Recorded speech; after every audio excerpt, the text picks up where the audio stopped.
And I hope you're all keeping safe and well. Make sure you keep washing those hands and isolate yourselves if necessary. Just be careful out there because this thing is starting to really get serious. And to be honest, the update today, by the way, make sure you are subscribing to this channel. Down here, I think there's a logo. Hover over that and press the subscribe button, and also on the phone. Make sure you hit the bell notification so you get all of these. And tell all your friends to subscribe too. And I'm going to keep doing these as much as I can whilst this situation continues. Hey, you got nothing else to do. If you're isolated and stuck at home, you might as well watch my videos, right? Make sure you follow me on #BrownCarGuy on all the social media channels as well. So latest update regarding the coronavirus, and it has in fact now definitely brought pretty much the entire car industry to a halt. It's not just the events and things are all being cancelled. Obviously we had the Geneva Motor Show cancelled. All the local events, obviously sporting events anyway, have been cancelled. Formula One, I think the first 3 or 4 races are now cancelled. Local events here, just yesterday I put up some information about, what was it? The practical classic car show, which was due to take place, I think, at the end of next week in NEC Birmingham Arena, NEC Birmingham Centre. That's been postponed and cancelled. But more than that, much more than that, is now we're getting the real news about basically production shutdown. We've got Volkswagen shutting down in Europe. We've got Renault has shut all its factories in France. PSA, that's the Peugeot, Citroën, Opel, Vauxhall, all of those groups, they have all shut down. These have all shut down to the end of the month. Ferrari has also announced that it is shutting down to the end of the month. Seat has shut down. Toyota has also shut down its factory in Europe. Dealers are closing. Fiat Chrysler has halted output at most of its European plants. Toyota, like I said, stopped, and the French factory, they've stopped production. Volkswagen, Portugal, they've reduced output by 16%. Even Ducati has stopped, and a lot of these people are saying we've stopped because of the situation with coronavirus and because of the safety and the health concerns regarding their own workers, but also because they've stopped getting parts. There's not enough parts, so they can't actually build.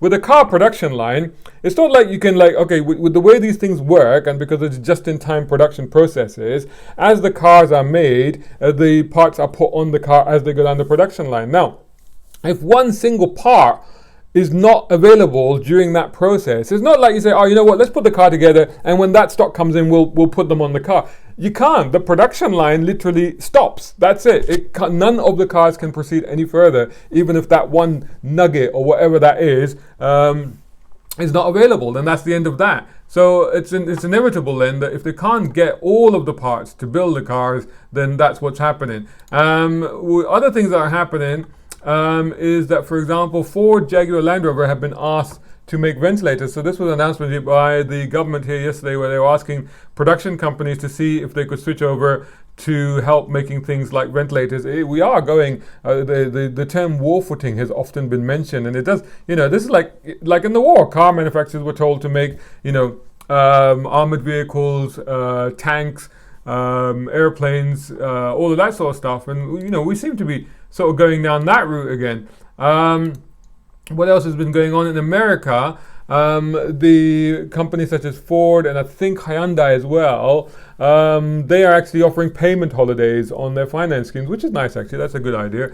So they're realizing that people may be losing jobs, or they may be having some difficulty. They're saying, all right, we'll give you, you bought the vehicle, but we'll give you a payment break on that. But the main thing is that even there, dealers and factories are shutting down. One bit of good news, the Tesla California plant is staying open and Model Y deliveries are beginning. There you go. So Tesla, once again, is basically choosing its own path and bucking all of its trends and deciding to do whatever it wants to do rather than what everybody else is doing. That's typical Tesla, isn't it? So there you go. So so unfortunately, I think that for at least the rest of this month, and hopefully, fingers crossed, it's only the rest of this month that pretty much most of the car industry around the world has come to a halt. Of course, this has happened because now previously the epicenter of this COVID-16 coronavirus was, of course, China. China now, bit of good news. I saw somewhere on my social media that China is even having to shut down some of its new hospitals that it built just for coronavirus because now they're not getting enough cases. So actually, that's a good kind of shutdown that's happening. So it just shows that we can come out the other side, and we will come out the other side. And hopefully things will pick up again, and manufacturing will pick up again. Hopefully with the more stringent measures across Europe in terms of pretty much cities on lockdown and a kind of semi-lockdown, it feels like here now in the UK as well, that this will be enough to slow things down and hopefully kickstart things again back up in April and late April, May, whatever. Hopefully, fingers crossed. Anyway, like I said, stay safe, stay well, look after yourselves, keep washing your hands, and if you have any issue, make sure you're following the government advice. Isolate yourself for 14 days. Avoid any social contacts and stuff like that. But whilst you're stuck at home, hey, I got a ton of content. Keep checking me out. browncarguy.com, #browncarguy, and of course, browncarguy on YouTube. Hey, amuse yourself for a few minutes with me. Why not? I'll try to keep putting up content no matter what happens. Thanks so much for watching. Keep watching, keep subscribing, keep telling all your mates to do so as well. Thanks so much. See you tomorrow.